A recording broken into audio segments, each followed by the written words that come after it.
Okay, so good evening, everybody. Great to be here.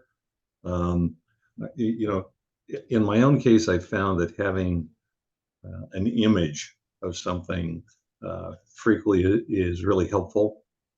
So the image with metta of, for example, holding a small little bird in your hand, and you're holding it tight enough that it can't escape, but light enough that it feels safe and secure. And when I was growing up, I raised birds and I raised doves actually. And so that image has always been, it really meant a lot to me in terms of effort and what right effort looks like. So I recently, much to my surprise, decided to get a new puppy. And so I have a little 6-month-old Karen Terrier. He's been with me for 6 weeks. And so my new image isn't monkey mind. My new image is puppy mind. And there's something about working with this little guy, that's been so helpful in reminding me about so many things of working with myself. Um, because he really wants to learn and he just doesn't know. It's amazing. It's every day is beginner's mind. It's just fantastic. And to try to put yourself in his place, and like he's still frightened of shadows. He can't figure shadows out, you know. So it just, wow, every day it's like a little discovery for me coming through him. But the idea of it, like being our mind being puppy mind as opposed to monkey mind, uh, for some reason is working for me. And I think it has to do with holding it in a little kinder, more loving way, which is frequently where we're not so good with ourselves. A lot of self judgment and everything. So I would encourage you to bring some puppy mind quality uh, to this sitting to like really be kind to yourself. I think it's frequently difficult to maintain our curiosity over a long period of time and sitting. So one way I do that, and I'm just going to throw this out, and you can uh, try it if you want to, and if not, that's fine too. But I'll frequently kind of be watching my sitting in addition to the events that are arising and passing away and happening. But kind of an open question that I'm holding in the background is what is different about this sitting than the last sitting or the last couple of sittings that I've had? And, it doesn't sound like much, but it can really be fascinating in terms of focusing your attention and kind of brightening your mind up to watch for like, well, what is really happening? Because you have to understand what's happening now to discern that it's different than what happened earlier. Okay. So you might give that a try. So we will sit for about 30 minutes.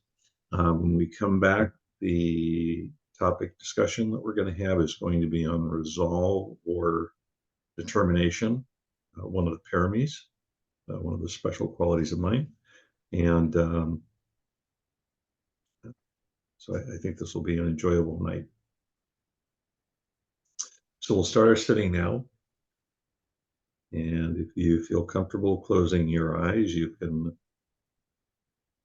allow that to start happening now. And if not, you can just hold your eyes at a 45-degree angle, kind of a soft stare, so that you have light coming in. Some people find that helps stimulate the mind, but you're not actually uh, observing as a participant. You're just holding your eyes with the eyelids open. And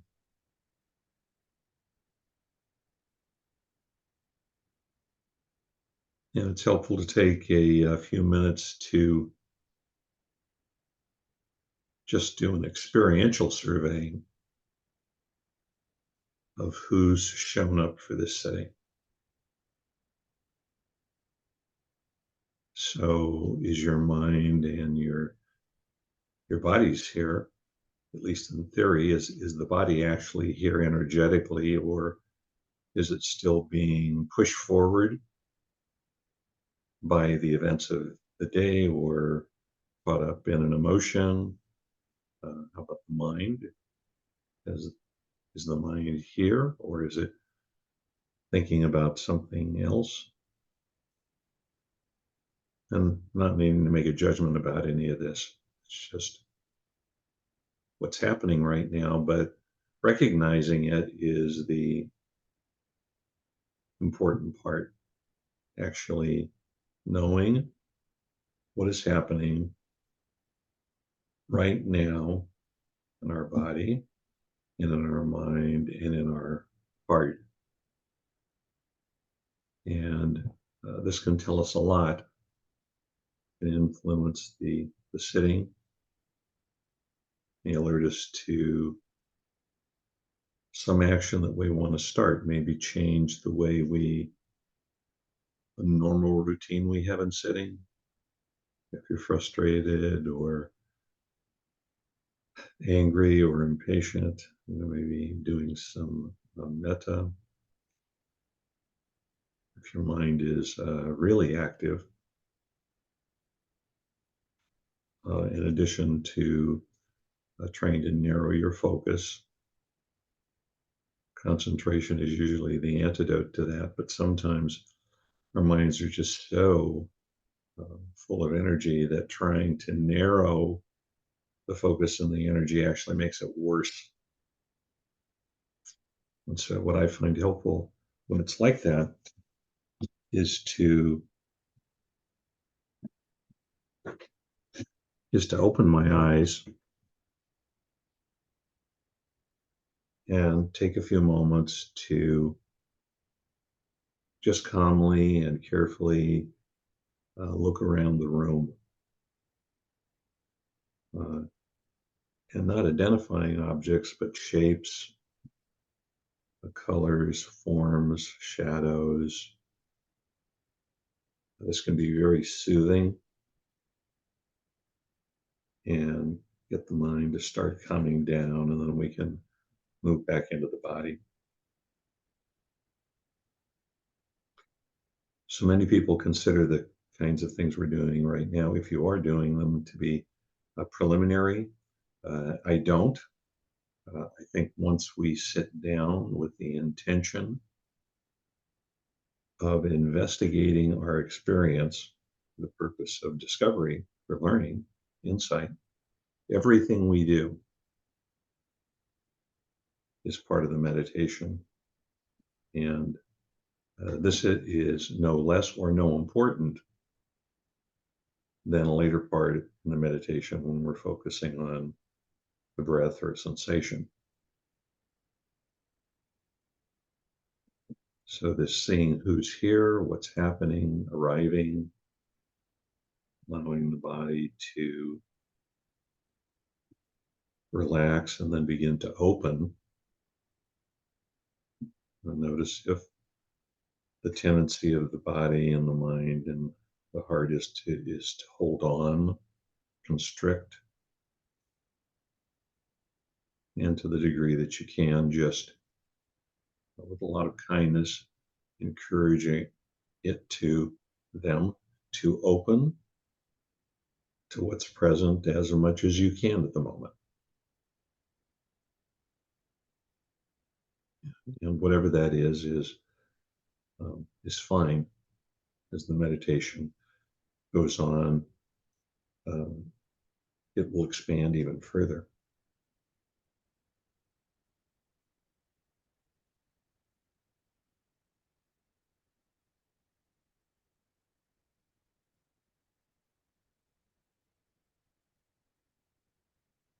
You might take a moment to experientially examine your posture. And when I say that, I'm not so much trying to get it into the right or a comfortable posture, but getting into a position where energetically the body feels stable and you can feel the energy in the body so that it becomes part of the meditation.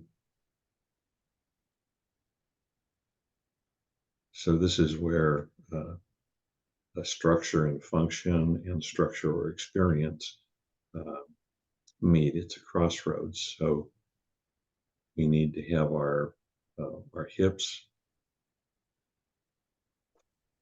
in position so we form a tripod uh, with our knees and our feet so that you feel this energetic stability in the lower body. And then experiment a little bit with where your sits bones are, moving them back a little bit or forward. And then you can feel that energetically run right up through your spine.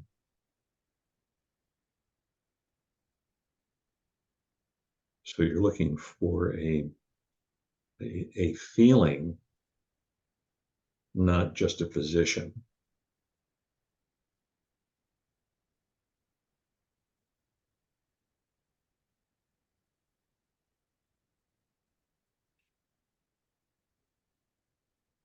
And then whenever you're ready, you can move to what you normally use as your anchor, the, the experience that you use to stabilize your awareness during the meditation that you return to when the awareness gets a little unclear or fuzzy. So that could be the body as a whole, or it could be a narrower, a more singular place, the lower abdomen, the center of the chest, the upper lip, and the nostrils.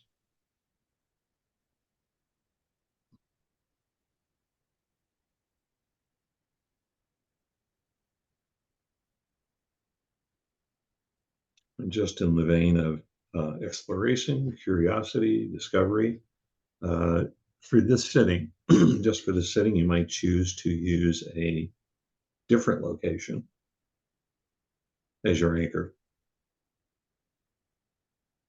and stick with that and see what happens. You're saying, how does this sitting differ from prior sittings? So changing the anchor can change the viewpoint, the relationship to experience. So if you normally use your nostrils and your upper lip, use your abdomen, you normally use your abdomen, use the upper lip or the center of the chest. And just experiment a little bit. Sometimes you'll be surprised and find that there is something that's really helpful and really available. And we're just going right by it because we're locked into a routine that we never vary.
So in the last few minutes of this meditation,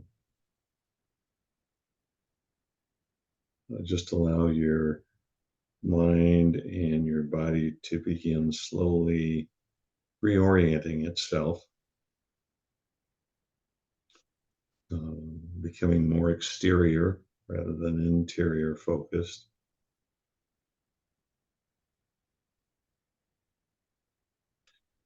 And just take a moment to reflect on how the body feels, what's happening in the body, how the mind feels, what's happening in the mind, how this might differ from when we started and set the body and the mind up.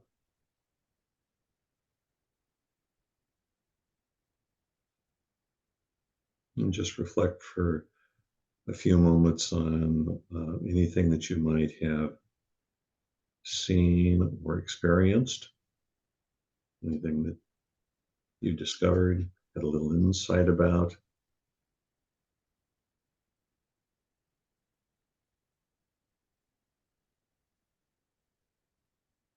and then allow the awareness to be in filling up the core of the body, the chest, the abdomen, feeling the whole back on the spine, on the hips on the chair, and down the arms and legs, connecting with the floor, points of contact on the cushion or a bench or a chair, your lips touching each other, the eyes touching each other.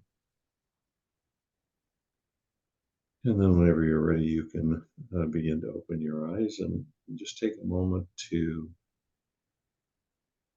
orient yourself in the room.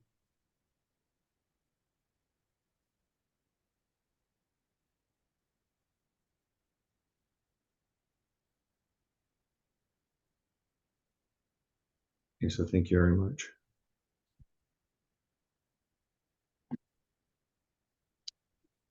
Okay, so we are going to do a short break, maybe just like 5 minutes. And let's be resolved about doing that since the topic is resolve. And then we'll come back and we'll talk about resolve and determination from a Buddhist perspective. Okay, so see you in a minute.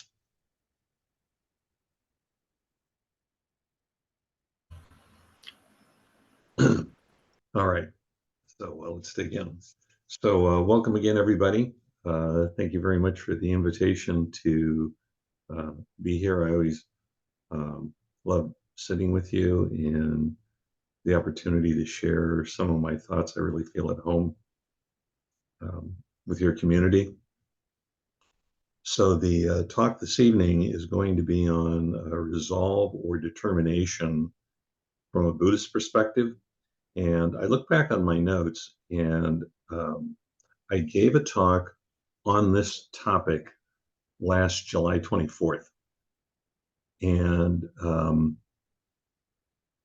the difference between these two talks is the one on July 24th last year was about my becoming the poster child for the older guy falling off a ladder and breaking his back. And then it was about the whole process of dealing with that and the rehab and coming back from it and coming back really, really strong and using many of the different things that are available to us in this practice to do that. And so that's what that talk is about. It lays out a pretty clear model. So if any of that sounds interesting, you might take a look at that. I find the model that I describe in that I use all the time. I use it for my emotional life, for my physical life, for recovery, for relationships, what have you. It's very helpful. So tonight I'm going to try to give a little different perspective, not quite so much material and an overview, to hit some very what I think are important parts about understanding and implementing resolve or determination in your practice and in your life. So I'm going to start with a quotation from the historical Buddha. And the very first time I saw this, it really captured my attention. And he said, I know of no other single thing so conducive to peace and satisfaction than a well-trained mind. And I know of no other single thing so conducive to misery and suffering than an untrained mind. So I know of no other single thing so conducive to peace and satisfaction than a well-trained mind, and I know of no other single thing so conducive to misery and suffering than an untrained mind. And the reason this captured my attention was that if you read the suttas, the historical Buddha was not the kind of person who used a lot of adjectives. And so to hear him say that he knows of no other single thing so conducive to peace and satisfaction than a trained mind, I mean, it's really quite a statement. And then if you step back and think about it, it feathers in perfectly with the four foundations of mindfulness, and the entire theory behind practice, that in every moment, including this moment right now, when you're listening and engaging in the Dharma in this way, that we are either reinforcing pre-existing habits of mind or heart that are skillful, or cultivating new ones. You know, we're intentionally trying to be more open, caring, receptive, or we are reinforcing pre-existing unskillful habits of mind or heart, um, having a mind that's judgmental, making a lot of assumptions, projections, not very open, or we're cultivating new, unhealthy, unskillful habits of mind. So this just fits in with, the definition that's so popular of mindfulness, of moment to moment, non-judgmental awareness. The Buddha said that there's four postures that we can be awake and practice in: sitting, standing, walking, laying down. I mean, that's it. There's nothing else. So if you couple that with moment-to-moment non-judgmental awareness, the underlying theory behind practice is to be awake and be aware and to be exploring all of the time. And this is the reason I was a real fan of Thomas Merton. And Merton said that there is no spiritual life apart from daily life. That these distinctions that we make between what we're doing when we're sitting and when we're in relationship, or walking out in the woods or in the city, that somehow those are all different, are really detrimental. They're creating barriers, because if we can't find it, whatever it is, whatever we're looking for, whatever we're trying to touch here, right now, we're not going to find it at all.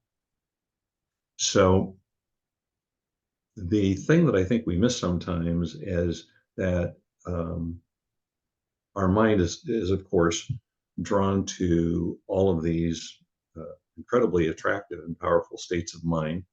And the way that practice is set up in this country is we're hearing Dharma talks and retreats, and they're all on discrete topics.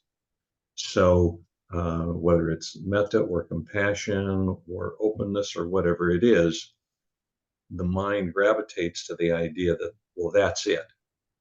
I mean, this is what we want to do. This is what we want to get to. And that is true, but it overlooks a fundamental issue, and that is that there's an infrastructure behind all of these wonderful states of mind that maintain them.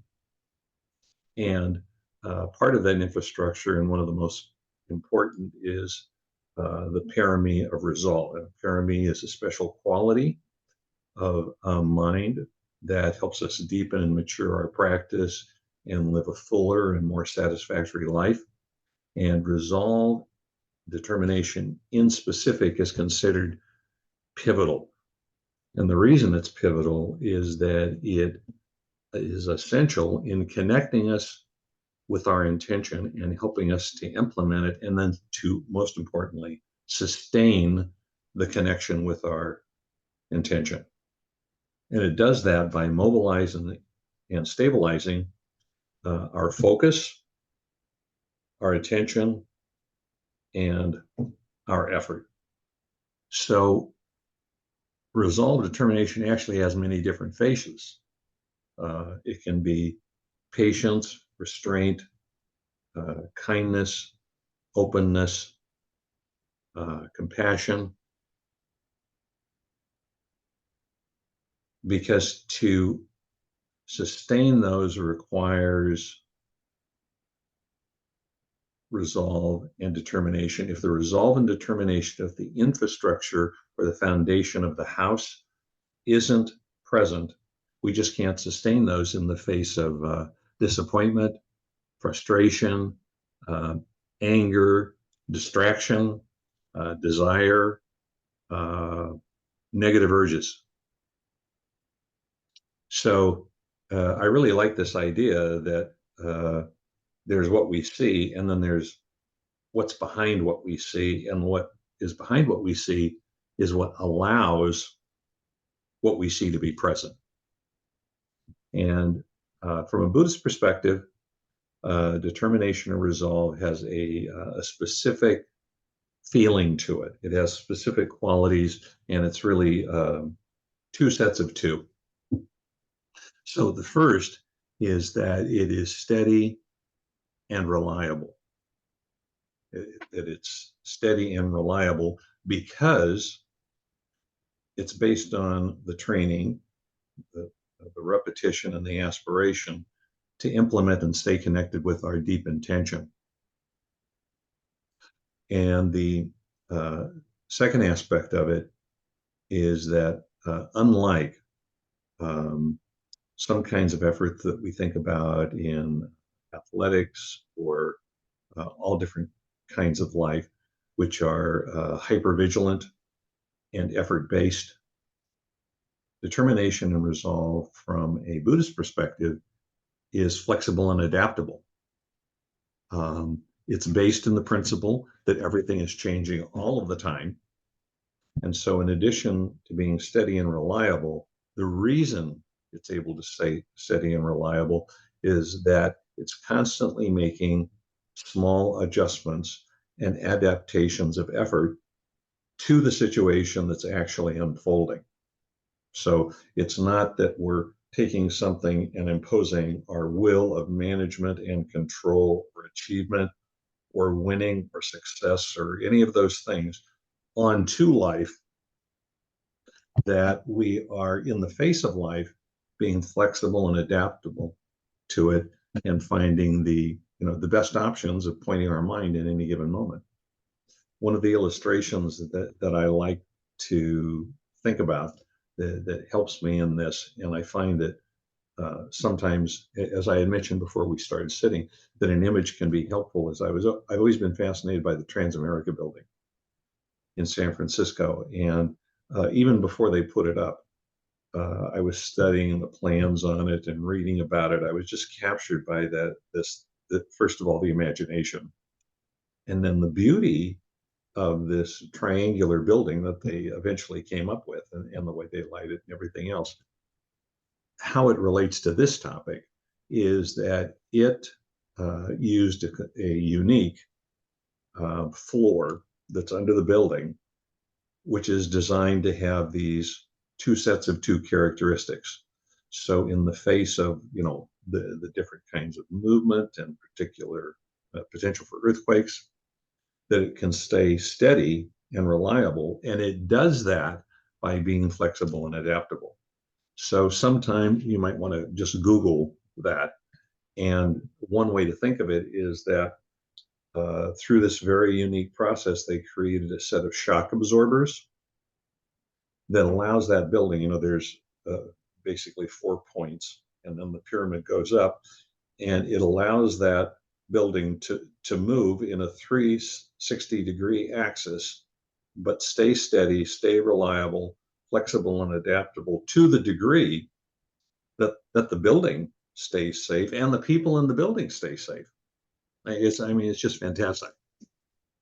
So a couple of illustrations. I think it's important to realize that the notion of this being a training is quite important when it comes to resolve and determination, because we are frequently uh, trying to override or re-educate or replace long-held pre-existing habits and views. So just as an illustration, when we had our sitting a few minutes ago, I suggested that maybe in the interest of curiosity, exploration, insight, discovery, that you change your location of your anchor that you're using. And I'll sometimes do this on retreats, just little one-day retreats. And afterwards ask how many people tried that. And it's really interesting because the vast majority of people don't try it. And I think the reason that the vast majority of people don't try it is because of something that we're all very familiar with, but in this context probably don't think of, and that is fixed view. That the mind has the idea that I meditate in a one particular way. I mean, it may have all kinds of variations to it, but there is one way that I meditate, and fundamentally only one way. Well, that's called fixed view. And frequently it's hidden, because my guess is that um, the majority of people, when they hear that instruction, don't start thinking about fixed view. They think about something else. So I'm going to use two illustrations here of things that I've experimented with. One is quite recent, and it's pretty mundane, but it illustrates a point. And I have a 10-year-old grandson, and I frequently have 3 or 4 of his buddies over after school, and they all want pizza or ramen. I mean, that's the menu, I've learned, for 10-year-olds and 11-year-olds. So I have this huge stock of ramen and this huge stock of little individual pizzas.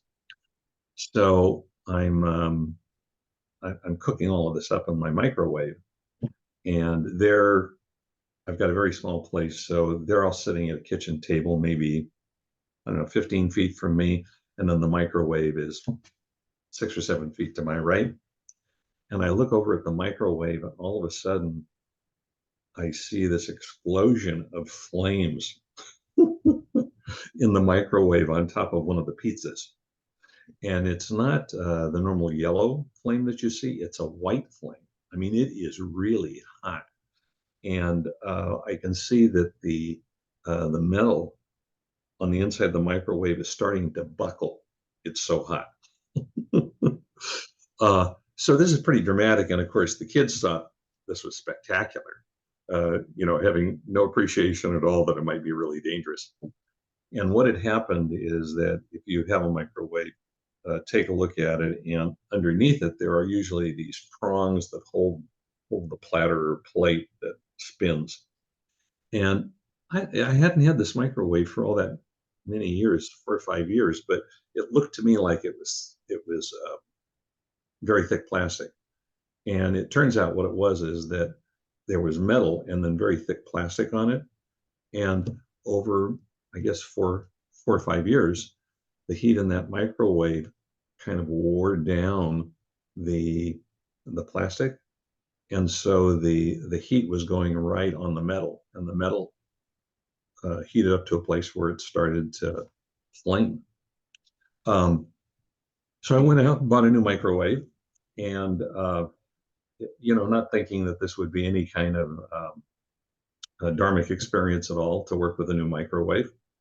And the difference between this microwave and my own microwave is the old microwave, all I had to do was punch in the numbers and hit start, and it would go.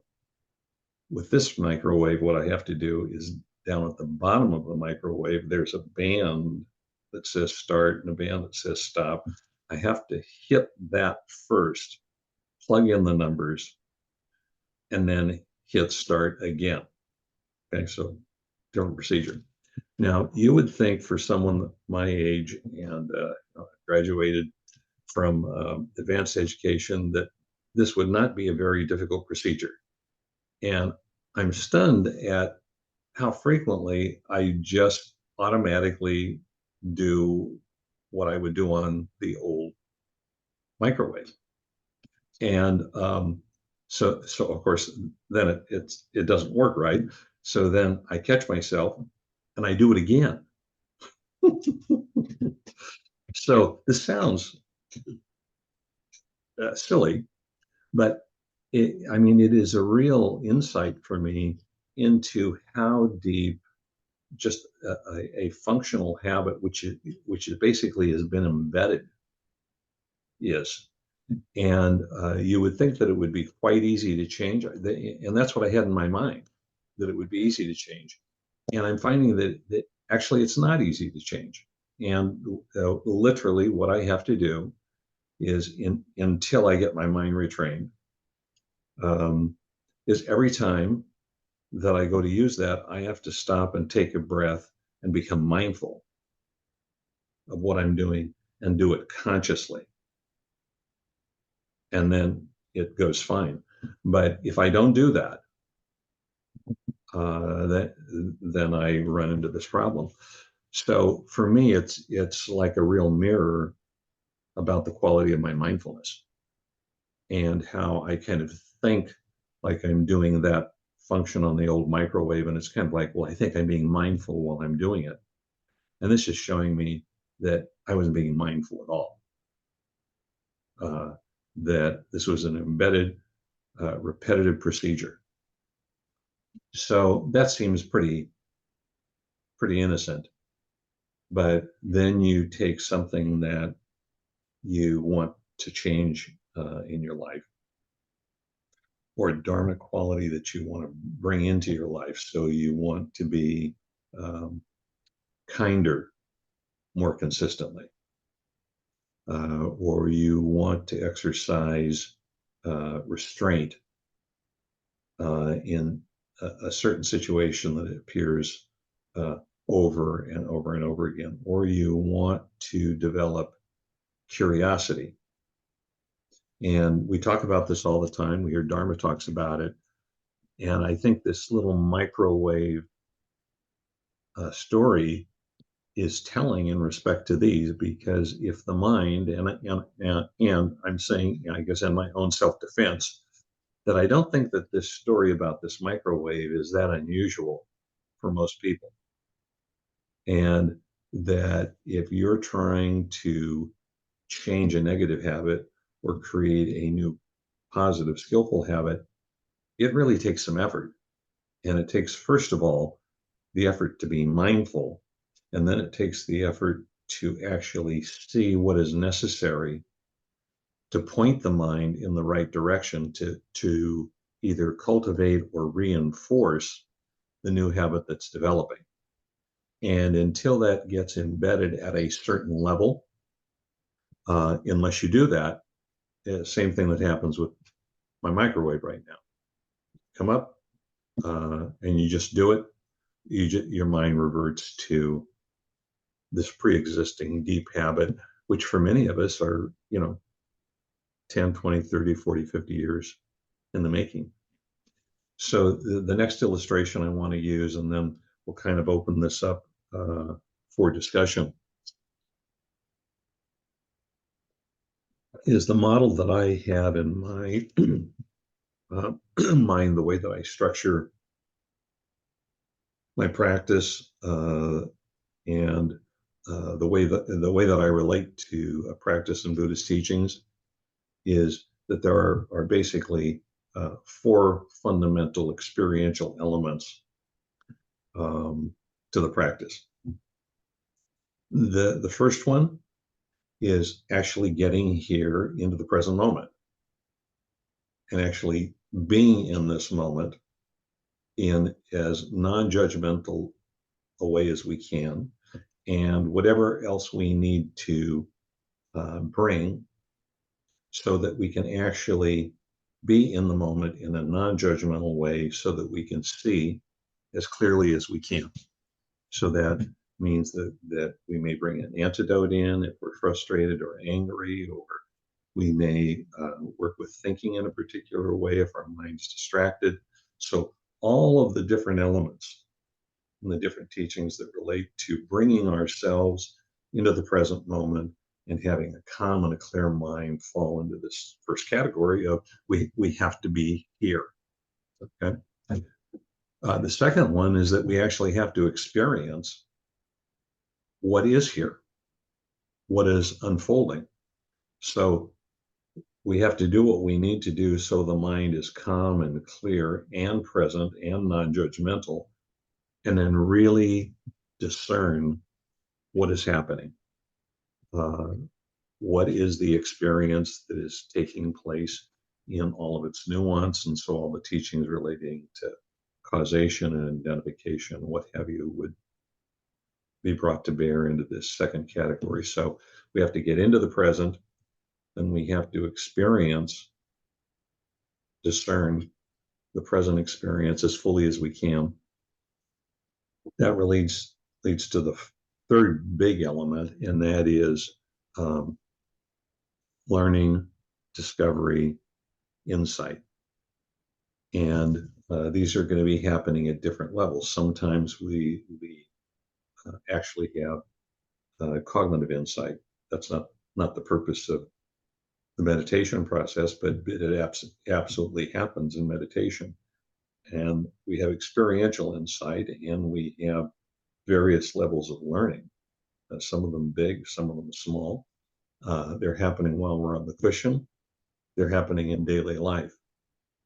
But that third area, the first two are wholly designed and created in Buddhist practice and teaching to create the third, to experientially see into the nature of things and have insight. That's the reason we call it insight meditation, vipassana. And then that leads to the fourth, the whole reason that we want to be present, that we fully experience and discern the present moment, that we have discovery, learning, insight, is that we can actually understand the present moment and make choices as to what to do with the moment. What do we need to do to point our mind towards peace and satisfaction and away from misery and suffering? And so those four elements are kind of the way that I frame and slot all of the teachings in a practical way, whether I'm sitting on the cushion, having a discussion with my grandson, sitting in the presence of my buddy that I've mentioned who's been in the process of dying, or just living my daily life. So there's this practical approach that we can use all the teachings. To create that as this goes back to resolve, to an embedded habit of body and mind and heart, which is steady and reliable and flexible and adaptable, takes real determination. And whatever model we use, we have to have, this is where the intersection of intention and method and practice happens. We all know, we've all heard many Dharma talks about intention is what drives everything else. This is where all the karmic consequences are and all the results of practice. But if we're not connected with our intention, or we're not clear about it, we can't sustain it. And if we're not clear about it, and we're not connected with it, we can't mobilize our attention and our focus and our effort to implement it. So in one way, a discussion of determination or resolve goes all the way back to intention, that we actually have to take the time to reflect of what do we really want in the sense of aspiration, in the most positive sense of wanting. What is it that we actually want? Uh, do we really want to be here and present? Do we really want to see what's happening in the causes of our suffering and have discoveries about it and make choices? All of which, those things themselves can be pretty rough and painful and challenging, and they set us free. So for me, the idea of resolve or determination is really an exciting, beautiful topic uh, because at least I can, and I hope this is helping you a little bit, that we can really touch why it is so important, that it is the thing that is behind patience, restraint, metta, and sustains it. So when we get challenged, when we're frustrated, um, when we're angry, when we want to give up, when we want to hide, when we want to deny, when we want to go numb, it is resolve and determination that connects us back with our intention and aspiration to really live a full and satisfying life and be free. Um, so, okay, so those are my comments, kind of the starting place for tonight. And I would like to open this up for comments and discussion if there are some more arguments. Hey, Marcia, good evening. Hey, how you doing, Dennis? Hey, really good. I didn't mention this, but during our sitting, my little puppy came up and got in my lap. And so I found there's a whole new meditation I'm doing that is puppy heartbeat meditation, which is the most exquisite thing. It's unbelievable because he's a little guy, you know. So he sits in your hand and you can feel his little heart beating. It's like, oh my gosh, you know, wow. That's so So, cute. yeah. So So when you were telling the story about the microwave, so my daughter is also on Zoom right there, Andrea. I saw that. And Yeah. Hi. and so I was laughing because I gave her my car recently, which is an automatic. I gave her my old car before that, which is a Forerunner with a stick shift. And as soon as, she tried to change from the stick clutch into an automatic car, she keeps going for the clutch and keeps going for the stick, to shift. And so it's that practice like you're talking about of just, if you're in automatic mode, which we are when we drive a lot, or do anything daily on a daily routine level, it's really difficult to bring a mindfulness, to something that's so instinctual, to do without thinking. And so I was just reflecting on that and just how, like when you have a little reminder, if you walk through a door, you have a little, something that reminds you every time I walk through the door, I'm going to take a breath, or I'm going to, put a sticker on the steering wheel of my car. And every time I look at it, I'll like, oh yeah, right. Come back to now, and be in the present moment.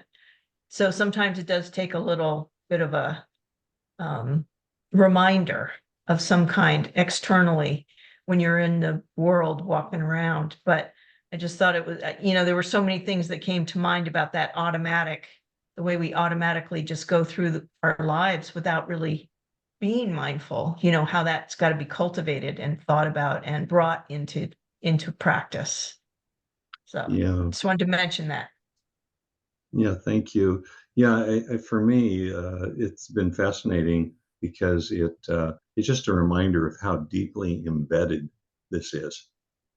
Uh, uh, when you see yourself, even when you recognize the problem, and you're still doing it over and over again, you know. um, but to Marcia's comment about you have to have a reminder, my favorite story was from my first real person-to-person teacher, who was Ram Dass, and he was going to give, he was invited to give this talk to one of the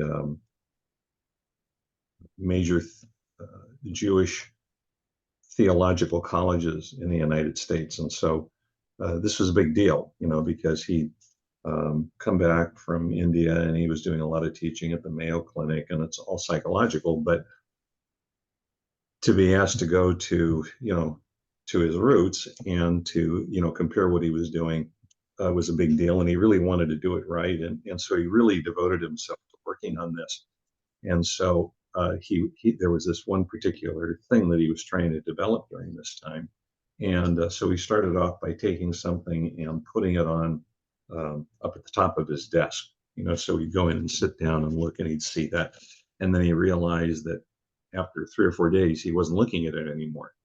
So what he'd do is every time that he would get up, he'd take it and he'd stick it on the piece of paper that he was working on, and he'd have to come back and lift it up and take it off.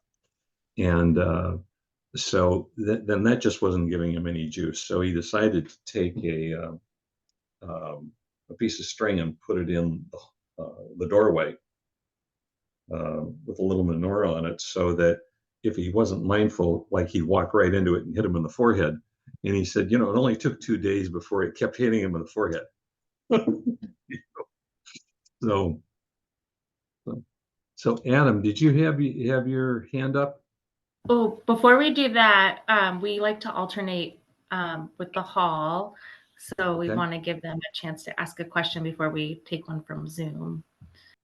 Hi, this is Jen from the hall. I think Hi, Jen. Hi, everybody. I think it's good to go to Adam next. Thank you, Robin. Thank you.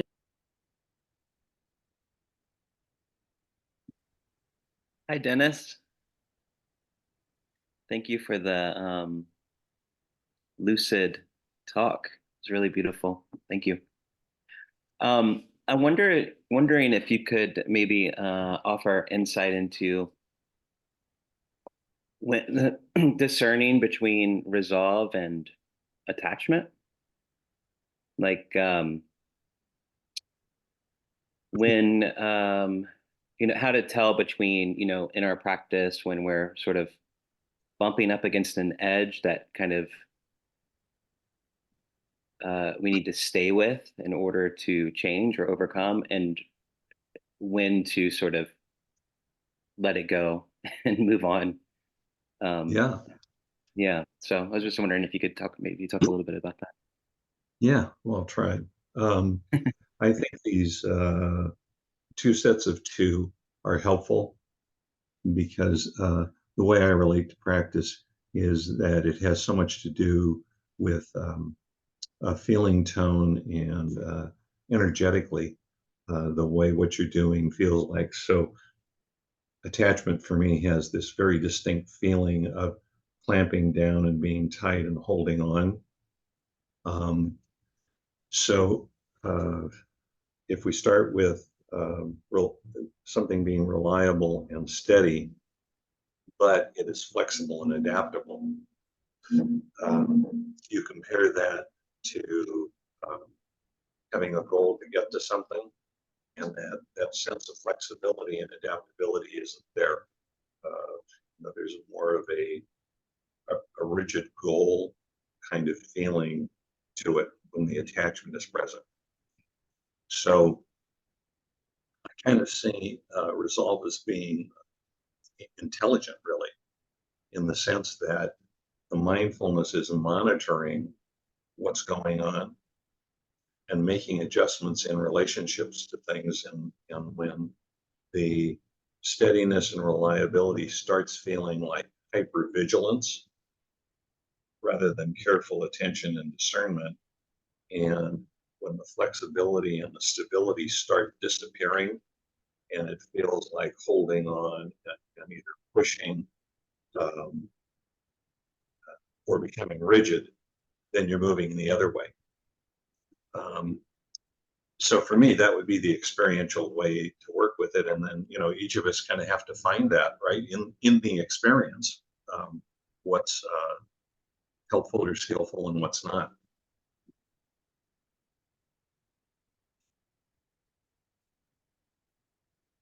Great, thank you.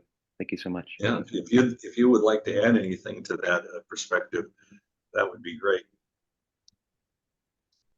No, I think that was, that was a very complete answer. Yeah, thank you. Okay, Jen, checking in from the meditation hall. Anybody have a comment or a question? Great. We'll go to George just a sec. Thanks. Hold it close. Hi, Dennis. Thank you so much for the Dharma talk. My question is about a little suspended menorah for the cushion. I find sometimes that I will, much to my horror, have been sitting for 10 minutes, just absolutely spinning out into outer space and thinking about just absurd things that have nothing to do with where I am. And it sneaks up on me without really intending to. And I'm surprised at how long it can sustain itself. And then, of course, I notice and I return to here. And I wonder, is there any techniques or suggestions or something that can help me be more grounded? Because it seems to some extent that I'm somehow not grounded, and therefore I'm not really cognizant of when things start spinning off into, just mental chatter. Thank you. Well, this is a perennial topic, I think, for all of us, right? I mean, it's just the nature of the mind that this happens. But I think that, a lot of what happens in Buddhist practice is there are practices which very directly attack something, what appears to be an obstacle or a problem. And then there are so many of the practices that are indirect. So one of the things that I've tried to do is try to help my mind highlight an issue that I'm working on. For example, on this, if you find that your mind that this just isn't occasional, but it's repetitive, that it's actually a habit of mind, and there's a whole series of meditative things that you can do to work with that. The idea of highlighting it, one thing that I've done is when that comes up, even I'm not sleepy, but when it comes up, my mind's really active and it's spinning out. I'll actually stand up rather than staying in a sitting posture, and then stay there for a few minutes and do standing meditation. I'll sit back down again. And so every time my mind does this particular kind of repetitive spinning out, I stand up and then I sit back down again. And the idea behind it is merely to help your mind become more aware of that, and then start watching the conditions that lead to your mind moving into that space, because it doesn't happen on its own. There's either been a drop off in concentration, if the way that you're focusing has gotten loose, whatever it may be. But back to that kind of that 4-step little model that I talked about, the getting into the moment, actually being there, and then being able to actually understand why is it that my mind moves into that space is the key to everything. Because if we don't see that, then all we're doing is we're just like trying to apply antidotes or do something to stop it, or allow it to move into the backdrop.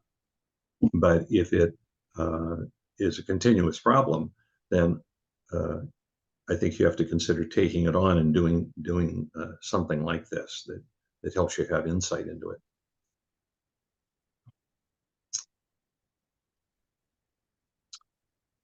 So I hope there was something in there that was helpful. Definitely.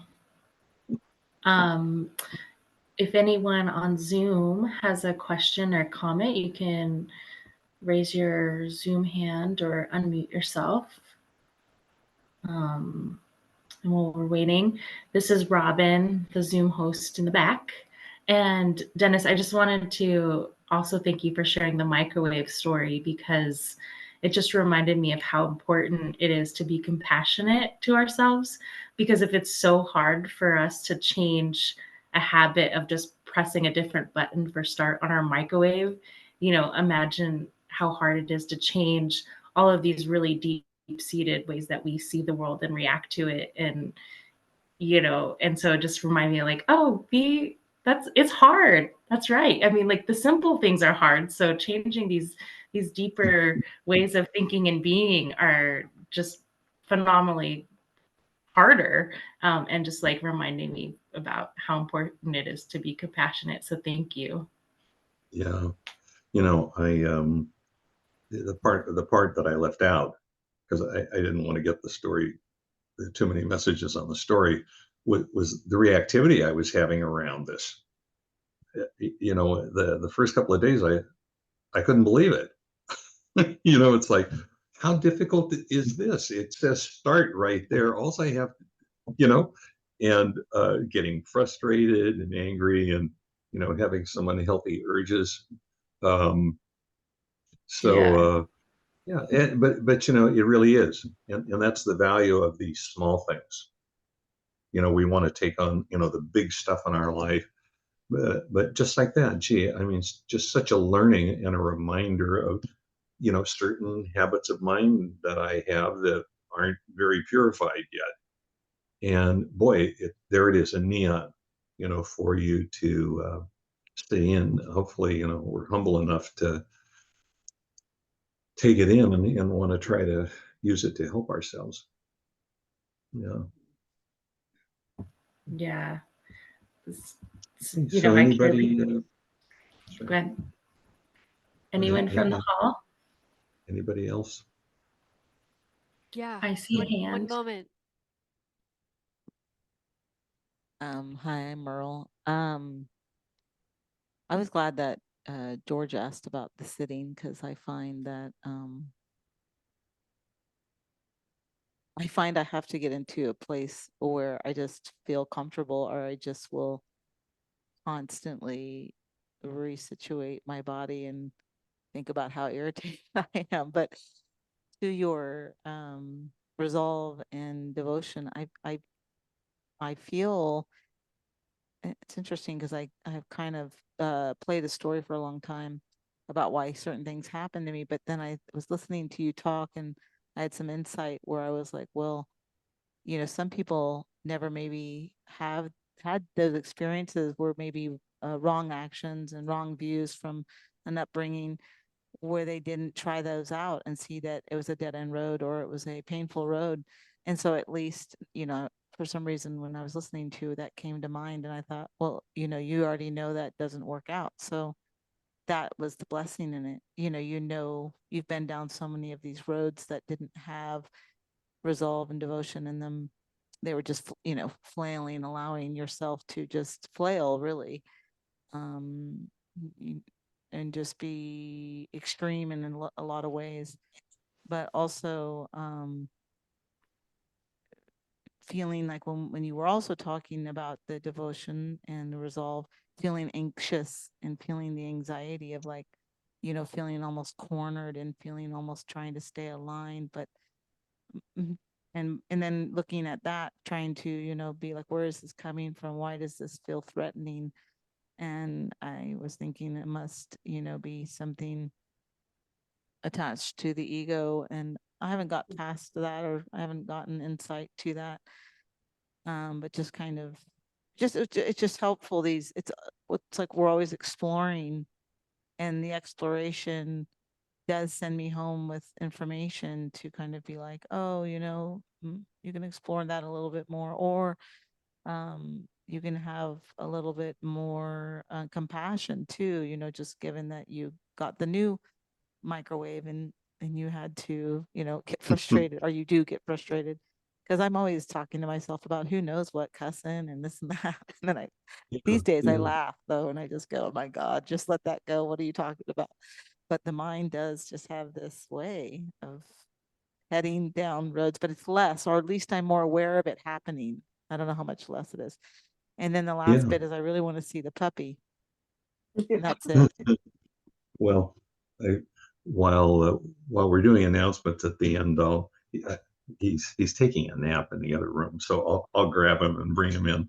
But um, the Adams comment about the difference between attachment and resolve, I think is really important, because like with the antidotes, there's antidotes for um, problems that we're having. And the purpose of an antidote um, is to balance the mind and get the mind in balance, so we can get back and see relatively clearly and be present and work with things. Uh, it, it, it's not in and of itself. That's not the purpose of it. The purpose of it is to help us uh, keep a relative balance of our awareness and have a calm and clear mind, so that we can investigate, which leads to insight and choice. And one of the things that I found such a relief about Buddhist practice and such a help is that it's focusing on the actual experience that we're having in our body and our mind, as opposed to the thought or the theory about the experience. So, Buddhism isn't particularly concerned about the origin of something, in the sense of, well, when I was, 20 years ago, something happened to me.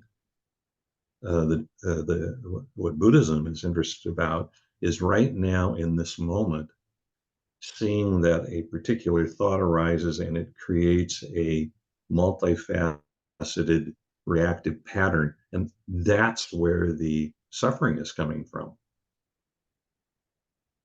So, it's a body-based practice, and the more that we can stay in the body and out of thoughts, the greater possibility we have, really, to have insight and have choice, and then find some peace and satisfaction.